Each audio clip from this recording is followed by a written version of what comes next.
asalaamu calaykum waraxmatullaahi wabarakaatu saaxiibada ku xidhan kinaalka hoyga bulshada kusoo dhowaada mowduuceena maanta.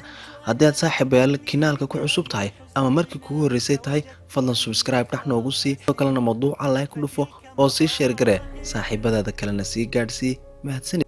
ninkan ameerikaanka ah ee aan mowduuca kaga hadli doono ayaa waxa uu dowladda hoose gobolka Virginia ku noolaa kusoo rogtay 3,000 oo cashuur sanadeed ah.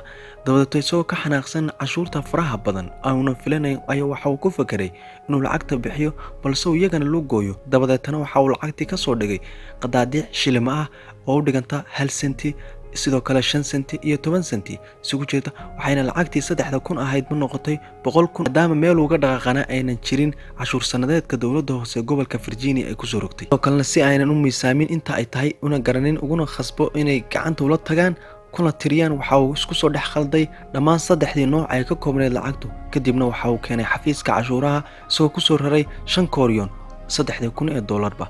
haddaba inaad gacantaada ula tagtid ma hawl yara lacagtan intan la eg, balse dowladda hoose oo la dhakafaartay lacagtan faraha badan maadaama kombiyuutarna aan lagu xisaabin karin lana miisaami karin, waxay qaadatay inay 10 cisho habeen iyo maalinba u soo jeedaan oo ay lacagtii tiriyaan, maadaama iyagana lacagta lagala xisaabtamayo lacagtana ay hubiyaan inay $3,000 oo sax tahay. qali xafiiska ay muddo dheer ka qaadatay tirinta lacagtan $3,000, waxayna ku guuleysteen ugu dambeyntii inay tiriyaan lacagta ayna gartaan inay lacag sax tahay oo $3,000 ah. ameerikaanka ayaa waxa uu hadalkiisa kusoo gabagabay markuu 10 cisho kadib message u soo dhacay ama qoraal ah in lacagta cashuurtu ay dhammaystiran tahay. waxa uu hadalkiisa kusoo gabagabay hadday kula googo'aan waa lala googo'aa. hadalkiisa waxaan u qaatay micnaha hadday ku dhibaan adna waa la dhibaa. anna sidoo kale waxaan soo xasuustay maahmaah Soomaaliyeed oo ahayd ninkii luka gooya labadaba waa laga gooyaa.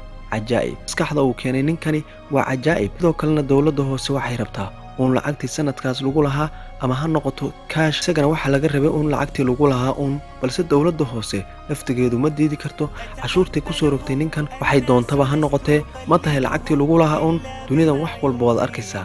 dhacdadii cajiibka ahayd ee ninka ameerikaanka iyo dowladda hoose gobolka Virginia wixii kala dhex maray intaas ayaan kusoo gabagabeynayaa mowduuceeni maanta ee saaxiibayaal fi amaanillah. kanaalka hoyga bulshada wuxuu taagan yahay soo daynta mowduucyo la xiriira arrimaha bulshada, qisooyin, taariikho iyo sidoo kale faafinta mowduucyo diin ah. ku xidhnow kanaalkeena, subscribe-na noo saar, gambaleelkana furo.